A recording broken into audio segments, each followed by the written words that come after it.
Hello and welcome to AFS classes. AFS classes में आपका स्वागत है। आज इस वीडियो के अंदर मैं आपको बताऊंगा अपना सेल्फ गिवन एनालिसिस, जो कि मेरा 4th शिफ्ट के अंदर पेपर था यूपी के अंदर, आयन डिजिटल जोन गंगानगर में। आपका किसी का भी हो तो कमेंट सेक्शन में मुझे बताना। 2:15 वाली शिफ्ट थी ये। इसके अंदर आपको मैं एग्जैक्ट एनालिसिस दूंगा। इसके अंदर कुछ भी एक भी क्वेश्चन गलत नहीं होगा, क्योंकि मैं ये खुद बता रहा हूँ, मैंने खुद एक्सपीरियंस से बता रहा हूँ कि मैंने ही दिया ये एग्जाम। और इसके अंदर मैं आपको क्या बताऊँगा, न्यू इंटरफेस के बारे में, खुद सेल्फ एक्सपीरियंस इंटरफेस के बारे में बताऊँगा मैं कि क्या दिक्कत आई उस इंटरफेस से। तो पहले इंटरफेस के बारे में बताया, तो अपने अटैम्प्ट भी बताऊँगा मैं, तो वीडियो को एंड तक देखना। अगर आपको ये इंटरफेस के बारे में पता है तो स्किप कर सकते हो वीडियो, आप आगे देख सकते हो और जो भी इंपॉर्टेंट चीज़ें। चलो इंटरफेस के बारे में बताया तो आपको मैं। इंटरफेस के अंदर पहले जो आप क्या है, आप स्क्रीन होती है आपकी लॉगिन स्क्रीन, उसके अंदर आप लॉगिन करते हो। उसके बाद क्या आता है, नीचे लिखा आता है, टिक करना होता है declaration, all the device which are given to me is in working condition, ऐसा कुछ लिखा होता है उसके अंदर कि मतलब जो भी डिवाइस दे रखा है हमें, कंप्यूटर, मॉनिटर, कीबोर्ड, उसके अंदर हमारा सारे डिवाइस सही से काम कर रहे हो। डिक्लेरेशन के साथ में आपने देखा होगा वो जो लैंग्वेज चूज़ करने के लिए आता है, इंग्लिश और हिंदी, मगर इसके अंदर क्या था, रीजनल लैंग्वेज चूज़ करनी थी आपको। जैसे यूपी से भरा था मैंने, तो यूपी के अंदर क्या था, हिंदी और उर्दू। तो मैंने वहाँ पैनिक करा था कि इंग्लिश में करना है मेरे को तो पेपर, और यहाँ हिंदी और उर्दू आ रहा है। तो वहाँ पे भी इन्विजिलेटर भी ऐसे थे, वो कुछ बता नहीं रहे थे, कह रहे हिंदी सिलेक्ट करो बस। तो इसलिए वो भी पैनिक कर दें, आपको क्या पता। तो इसलिए मैं आपको बता दूं कि वो पैनिक करने की जरूरत नहीं है, उसको आपको as a secondary language choose करना है। आपकी इंग्लिश तो हमेशा आएगी, आंसर्स जो होंगे, सारे क्वेश्चन होंगे सब इंग्लिश में होंगे, मगर जो आप सेकंड लैंग्वेज सिलेक्ट करोगे वो आपके साथ में आएगी, बाई लैंग्वेज में देखेंगे आपको क्वेश्चन। तो वही सारे गड़बड़ कर रहे थे। तो क्या दिक्कत थी उसके अंदर कि जैसे कि आपने उसके बाद इंग्लिश सिलेक्ट, इंग्लिश कह रहा हूँ सॉरी, जो भी आपकी रीजनल लैंग्वेज जिसमें भी आप कंफर्टेबल हो इंग्लिश के अलावा, उसको आपने सिलेक्ट करना है उसके अंदर। पैनिक नहीं होना, इंग्लिश तो आएगी आएगी, इंग्लिश तो डिफॉल्ट लैंग्वेज है। उसके साथ बायलैंग्वेज दिखेगा आपको, ऊपर इंग्लिश में क्वेश्चन, नीचे हिंदी में क्वेश्चन, ऑप्शन भी इंग्लिश में हिंदी में दोनों में होंगे। तो इसलिए पैनिक नहीं करना है। अब मैं बता दूं आपको इंटरफेस में क्या था। जैसे कि ये आपका इंटरफेस है, यहाँ पे उसमें क्या दिक्कत थी कि यहाँ पे लिखा आपका इंग्लिश में ऑप्शन, यहाँ पे लिखा हिंदी में ऑप्शन। तो कई बार जो है यहाँ पे आ रहा था आपका टिक का, कई बार यहाँ पे आ रहा था टिक करने का, जो आप आंसर मार्क करते हो, कई बार यहाँ आ रहा था। तो आप कंफ्यूज हो रहे थे कि उसके अंदर फर्स्ट सेकंड वाला तो नहीं मार्क कर दोगे गलती से। तो ऐसे 4 थे, बहुत 8 ऑप्शन बन रहे थे एक तरीके से। तो इसलिए थोड़ा डिफिकल्ट हो रहा था, आपको स्क्रॉल करना पड़ रहा था नीचे तक। तो कन्फ्यूजिंग था, आपने कभी फर्स्ट को जगह सेकंड ऑप्शन को तो नहीं मार्क कर दिया, क्योंकि कई बार ऊपर आ रहा था, कई बार नीचे आ रहा था। तो ये डिफिकल्टी हो रही थी। तो आप पहले से प्रिपेयर होकर जाइए कि आपको फिल ढंग से करना है उन क्वेश्चन में। आपने पूरा सॉल्व करा और ऑप्शन आपने फर्स्ट की जगह सेकंड कर दिया गलती से, वो उसमें ऊपर नीचे हो रहा है, क्योंकि तो वो इंटरफेस घटिया सा है उनका, उन्होंने जल्दबाजी बना दी है, पता नहीं क्यों। और बाकी बात कर लेते हैं जो हमारे अटैम्प्ट हैं सारे। पहले मैं बता देता हूँ आपको कि कैसे कैसे क्वेश्चन आए। 3 आए थे, डायरेक्शन सेंस थे, ईजी क्वेश्चन थे। वो पहले राइट में गया, फिर लेफ्ट गया, फिर ऐसे ही था कि ए से बी गया, बी से सी गया, सी से डी गया, राइट लेफ्ट मुड़ते मुड़ते 31 मीटर, फिर 12 मीटर, 13 मीटर, ऐसे कर करके ईजी से थे कि एक बारी में पूरा वो स्ट्रेट के अंदर आ गया था हमारा, नॉर्थ साउथ पूरे फाइनल। और उसकी जो एंडिंग और इनिशियल फाइनल पोजीशन थे वो स्ट्रेट लाइन के अंदर आ रही थी एंड में। तो ईजी था वो क्वेश्चन। और न्यूक्लियरिटी के 5 क्वेश्चन थे। 3 क्वेश्चन थे डायरेक्ट, जिनके अंदर आपको एक लाइन में दिख रहे थे, और 2 क्वेश्चन ऐसे जिनके अंदर कॉमा वाले थे, मतलब डिफिकल्टी किसी में भी नहीं हुई। और मिसलिनियस के अंदर 3 क्वेश्चन वही होते हैं जो आपको, एक नंबर था उसके अंदर क्या था कि जो भी इवन वाले हैं, इवन नंबर पे हैं, उनको सब +1 होना है, और जितने भी और डिजिट पे नंबर हैं उनमें क्या होना है, -2 होना है। फिर ये पूछा था कि कौन कौन से नंबर रिपीट नहीं हो रहे, तो उसके अंदर ये क्वेश्चन था। और क्या क्वेश्चन होता है, बैकवर्ड और फॉरवर्ड वाला, ये क्वेश्चन था। कोडिंग कोडिंग ईजी थी। उसके अंदर क्या था आपका, 4 आपको सेंटेंस दे रखे थे, 4 ही उसके अंदर आपके वो थे, कोड थे, तो उनको आपको डिकोड करके करना था। क्वेश्चन 5 थे उसके ओवरऑल। और सिलॉग्स थे आपके 5, ओनली अ फ्यू वाले थे और सम वाले भी थे। तो दोनों मिक्स हैं इसके अंदर, ओनली अ फ्यू वाले भी थे और कुछ सम वाले भी थे। ईजी थे भी ओवरऑल। बाकी अब बात कर लेते पजल की। पजल के अंदर क्या आई थी आपकी, पहले एक आई थी आपकी रैंक बेस्ड, मतलब ऐसे कि बैंक के अंदर की, उसके आपने करे भी होंगे मॉक टेस्ट के अंदर। उसके अंदर क्या होता है, clerk, PO, manager, assistant manager, ये सारी रैंक थी कि डीएम, चीफ मैनेजर, ऐसे करके सारी पोस्ट थी, 8 थे टोटल।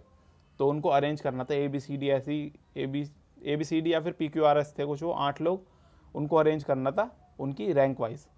एक क्वेश्चन ये था। और दूसरा क्वेश्चन क्या था कि ऑर्डर रैंकिंग का था वो भी। उसके अंदर क्या था कि 6 लोग थे, 6 लोगों की क्या, उनकी अलग अलग हाइट थी, तो उनको उसके ज़रिए लगाना था। और एक और क्या था, एक और पजल थी, उसके अंदर थे 8 लोग थे, उसके अंदर 8 लोग थे फ्लोर पे और उनके नाम दे रखे थे ABCD और उनका कलर दे रखा था वो कौन से कलर पसंद है उन्हें। 3 ही हो गई और एक थी वो आपको मेरे को याद नहीं आ रही है क्योंकि मेरे को हर चीज़ तो याद नहीं रहेगी, नहीं अभी याद आ जाएगी अगर एनालिसिस के टाइम पे तो बता दूंगा, नहीं तो मैं आपको कमेंट सेक्शन में बता दूंगा याद आते ही। तो चलिए बात कर लेते हैं मैथ्स की। मैथ्स के अंदर 5 से 4 क्वेश्चन है क्वाड्रेटिक इक्वेशन के जो कि ईजी थी, उसके अंदर कुछ भी ऐसा नहीं था खास, अगर आपको आती है तो आप बहुत जल्दी सॉल्व कर लोगे। और सॉरी डाटा सफिशिएंसी नहीं था ये, तो इसको आप काट सकते हो, डाटा सफिशिएंसी के क्वेश्चन दिखे नहीं मुझे। और 5 से आपके रॉन्ग नंबर सीरीज़ के क्वेश्चन जिसके अंदर आपके मैं बता दूं एक में ऐसे था कि 7 + 11 7 11 7 11 चल रहा था, शुरुआत में 8 और 10 हो गया था यहाँ पे, तो उसके अंदर रॉन्ग नंबर सीरीज थी और बहुत इजी थी रॉन्ग नंबर सीरीज भी, आप इजीली सॉल्व कर सकते थे उसको। ऐसा क्वेश्चन नहीं था कि एक क्वेश्चन मैंने छोड़ा उस रॉन्ग नंबर सीरीज़ का क्योंकि इसमें वो डाउट लग रहा था। बाकी 3 डी आई थी इसके अंदर। एक डी आई थी इसके अंदर क्या था कि नंबर ऑफ़ क्वेरीज थी, मतलब कि एक कंपनीज थी ABCD, 3 कंपनियाँ थी 4 कंपनियाँ थी, उनके अंदर लिखा था कि पहले बॉक्स के अंदर कॉलम के अंदर लिखा था कि इतने इतने % क्वेरीज मतलब क्वेश्चन सॉल्व हो गए उन कंपनियों में कस्टमर्स के, और फिर दूसरे में लिखा था कि जितने सॉल्व नहीं हुए और जितने सॉल्व हो गए उन दोनों का डिफरेंस लिखा था कि इतनी क्वेरी, तो फिर उसके ऊपर ही क्वेश्चन बने हुए थे। और दूसरी क्या थी, दूसरी के अंदर थी कैसलेट DI। कैसलेट DI थी वेन डायग्राम के ऊपर, तो वो थोड़ी मेरे को पढ़ने में टाइम नहीं मिला उसका क्योंकि मैंने यहीं पर पहले टाइम वेस्ट कर दिया था, तो वही ऐसी है जो मैंने छोड़ी है, बाकी तो करा है सब मैंने। और एक DI थी इसके अंदर था हमारा वो नॉर्मल वो थी हमारी, उसे कुछ सामान बेचने की थी, उसके अंदर थे 2001 और 2002 के अंदर कुछ सामान बैग्स थे, बैग्स शायद बैग्स बेचने थे 2001 2002 के अंदर, अलग अलग ABCD 4 कंपनियाँ थी 5 कंपनियाँ थी सॉरी उसके अंदर, और 2001 और 2002 के ऐसे बार ग्राफ बने हुए थे, तो उनके अंदर आपको इजी क्वेश्चन पूछे हुए थे, तो वो आपके हो जाने थे इजीली, कुछ उसमें टाइम नहीं लग रहा था। और बाकी हम बात कर लेते हैं आगे अर्थमेटिक की। अर्थमेटिक के अंदर भी आपके ठीक ठाक लेवल के क्वेश्चन पूछे हुए थे। एज का क्वेश्चन था आपका, बोट एंड स्ट्रीम का क्वेश्चन था आपके, प्रॉफिट एंड लॉस का क्वेश्चन था आपका, टाइम स्पीड डिस्टेंस का मेरे को दिखा नहीं, वही बोट एंड स्ट्रीम आ गया उसके अंदर।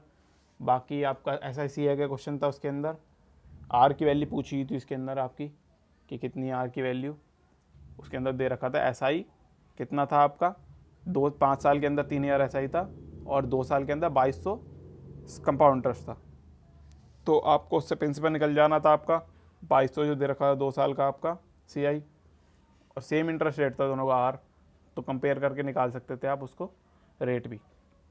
और बाकी ये सारे क्वेश्चन थे इसके अंदर, और कुछ क्वेश्चन मिस होंगे वो मेरे को याद नहीं है, कि बस ये बता दूँ 3 DI थी इसके अंदर, इस बार 3 DI आई थी और इसका लेवल था ईजी टू मॉडरेट और उसका लेवल था आपका ईजी। अब बाकी बात कर लेते हैं गुड अटैम्प्ट की। पहले मैं अपने अटैम्प्ट बता देता हूँ आपको, मेरे अटैम्प्ट है 70 पूरे एग्जैक्ट। अब रीजनिंग में मेरे अटैम्प्ट है 38 और मैथ्स में मेरे 32, तो ओवरऑल 70 अटैम्प्ट है। मेरे मैथ्स में अटैम्प्ट इसलिए कम रह गए क्योंकि मैंने एक पज़ल गलत कर दी थी, वो जो रैंकिंग वाली बता रहा हूँ PO और चीफ मैनेजर, वो गलत हो गई थी मेरी, मेरे को दोबारा बनानी पड़ी थी, तो इसलिए मेरा उसमें टाइम वेस्ट हो गया था, मगर मैंने कवर कर लिया, फिर भी मैंने सारे क्वेश्चन देखे ज़रूर थे, बस ये एंड में यही DI रह गई थी मेरी। और बाकी 1-2 अर्थमेटिक के क्वेश्चन थे और 1 नंबर सीरीज का क्वेश्चन जो मैंने आपको बताया। ओवरऑल ये आपके गुड अटैम्प्ट है, इतने आपके यूपी के हिसाब से बता रहा हूँ मैं, यूपी में इतने होने चाहिए अगर आपके इतने गुड अटैम्प्ट बन रहे हैं। अब 70 ये नहीं है कि आप मेरे से कंपेयर करने लग जाओ, क्योंकि मेरी मैथ स्ट्रॉन्ग है तो मैंने मैथ में ज़्यादा कर लिए हैं, बाकी रीजनिंग तो सब कर ही रहे हैं यहाँ पे, तो आप मेरे से कंपेयर मत करना अपने अटैम्प्ट, क्योंकि मेरी मैथ मेरे को लगता है मेरी अच्छी है शायद। बाकी आपके अगर 60 से ऊपर बन रहे हैं तो आपके गुड अटैम्प्ट अच्छे हैं, वो आप इजीली क्वालिफाई कर जाओगे यूपी की कट ऑफ भी, अगर 100% एक्यूरेसी है तो। मेरी 68 में तो 100% एक्यूरेसी है। बाकी 2 क्वेश्चन मेरे को डाउट थे, एक मिसिंग सीरीज वही था आपका रॉन्ग नंबर सीरीज, और एक क्वेश्चन और था, तो बाकी मेरे को तो लग रहा है मेरे को 100% एक्यूरेसी है। बाकी देखते हैं, ओवरऑल लेवल था ईजी टू मॉडरेट। तो अगर आपको ये वीडियो पसंद आई तो वीडियो को लाइक कीजिए, शेयर कीजिए और चैनल को सब्सक्राइब कीजिए। थैंक यू आपके वीडियो देखने का।